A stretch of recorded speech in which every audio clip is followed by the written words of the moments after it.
Hi, I'm Lisa. Welcome to episode 3 of Biblical Reality Check. This episode is a little different in that it will serve as a foundational reference for the 18 universal laws of energy and their scientific counterparts that I have identified as being key to our understanding of the energetic architecture of the universe. As will be made clear as we move along in our video series, science's physical laws, spirituality's universal laws, and the Bible's statutes and commandments are all different names for the universal laws of energy. The goal is not to obey the laws, it is to sync your mind with the laws. This episode is designed as a resource you could return to at any time, as these laws will be woven throughout future videos. I touched upon a few of them in my previous videos, but in this one, we will be diving deeper into them from both a spiritual and scientific perspective and show the correlation between them in terms of the unseen quantum world and our physical world. Each law offers a lens through which we can decode reality, bridging metaphysics, physics, and biblical insight into a unified framework that is useful for helping us create a healthy mind that moves with confidence through life, knowing it is aligned with the all encompassing mind of creation. Ready? Let's dive in.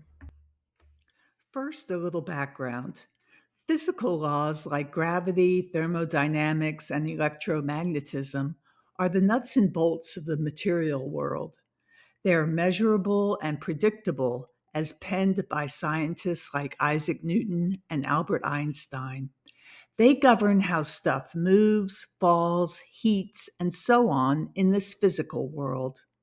Universal laws feel broader and deeper, like the operating system of reality itself, threading through matter and mind. Although different, the two sets of laws overlap. One could say that universal laws are the root code, while physical laws are their hardware echo. They both keep the cosmos from flatlining. Although our minds are quantum, we live in a physical world where the scientific focus has been on our brain and five senses. That's where Richard Dawkins tells us reality resides. However, knowing more about our physical five senses and brain doesn't really tell us anything about our minds, where thought and emotions reside. For that, we need to go the energetic route. Nikola Tesla, an early 20th century engineer, futurist, and inventor, told us that if we want to find the secrets of the universe, think in terms of energy, frequency, and vibration. He saw reality as a dynamic flow where everything from stars to human thoughts vibrate at specific frequencies. When interpreted in accordance with the laws of energy, the Bible teaches us how to attune our own personal dynamic flow of frequencies to the flow that permeates existence itself. In fact, you can map each of these laws to the stories in the Bible, which I will do in the next two videos on Adam and Eve and Daniel. But for the purposes of our discussion here, let's again look at John 1, verses 1 to 3, where it says, "In the beginning was the Word, and the Word was with God, and the Word was God." Here, the Word is not just a sound, but a vibrational force, the original frequency that births reality. By aligning our thoughts, words, and actions with this divine frequency, we engage the universal laws to create harmony rather than discord. To illustrate this concept, let's look briefly at the 18 laws I have identified. As I go through them, I'll show their physical law counterparts on the screen. You can pause at any one of them to read their scientific definitions. First, there is the law of divine oneness that says that everything is connected.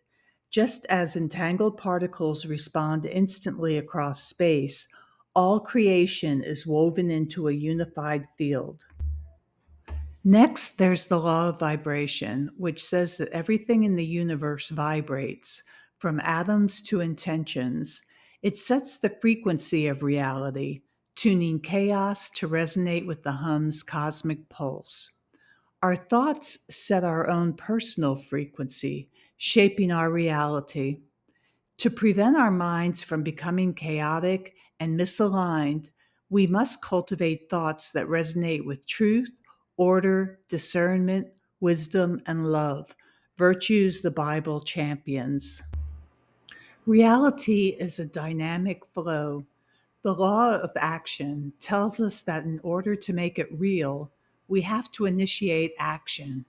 Action is what initiates dynamic creation, moving chaos into structured forms through intent. The law of correspondence is the mirror whereby patterns, structures, and events in the macrocosm, or the greater universe, mirror those in the microcosm, you and me, and vice versa. Every action has a consequence. The law of cause and effect tells us that energy ripples outward, linking choice to outcome, both biblically and scientifically. The law of compensation describes how the universe balances effort and reward, often in non immediate and non obvious ways. Similar to the law of karma, the law of compensation is a direct result of cause and effect, specifically addressing how one's actions, whether positive or negative, ripple outward and eventually return in proportion to what was given. Systems self regulate to maintain equilibrium. The law of attraction tells us that like attracts like. Matching frequencies amplify energy, thereby drawing experiences that mirror our internal state. The law of perpetual transmutation of energy tells us that energy never dies, it shifts states. Thoughts, emotions, and matter morph across forms. Each state flows to the next. Ice melts to steam. Fluster morphs to anger, and anger to resolution. The key is that you steer it. Tuning to this law, we're not stuck. We're alchemists of our own vibe. The law of relativity tells us that perspective shapes reality. Pain is sharp until you compare. How you see tunes it. Perspective is the dial that tunes, both in physics and spirituality. The law of polarity says that opposites are part of a continuum, light and dark, hot and cold. These interdependent forces create balance and tension.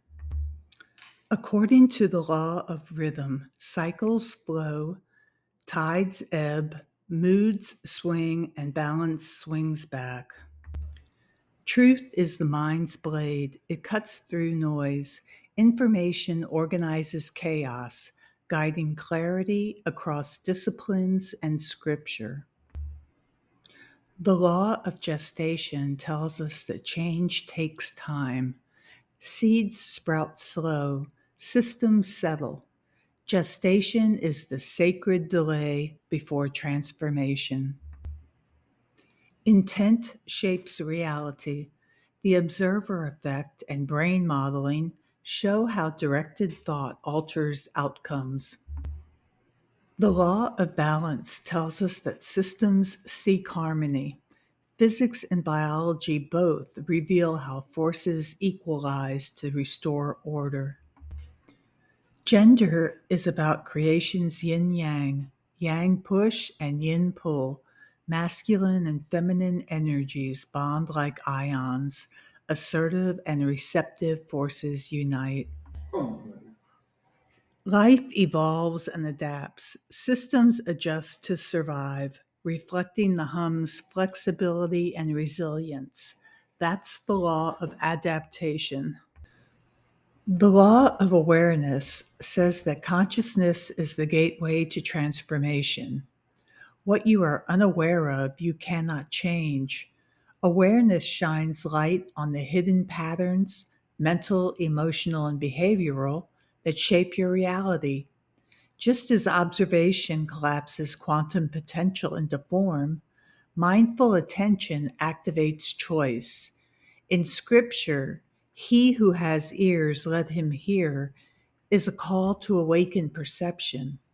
Awareness is the first movement of discernment, the moment the mind begins to see. In conclusion, these 18 universal laws aren't just abstract principles, they're the scaffolding of both the cosmos and the human soul. They govern the seen and unseen, the scientific and the sacred. As we move forward, I'll be referencing these laws often, not as dogma, but as tools of discernment. They help us decode scripture, interpret experience, and navigate the tension between chaos and order with clarity.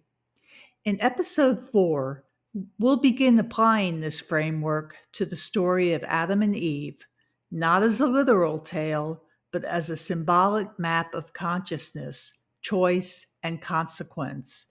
You'll see how each moment in that ancient garden echoes one or more of these laws, revealing a deeper architecture beneath the surface.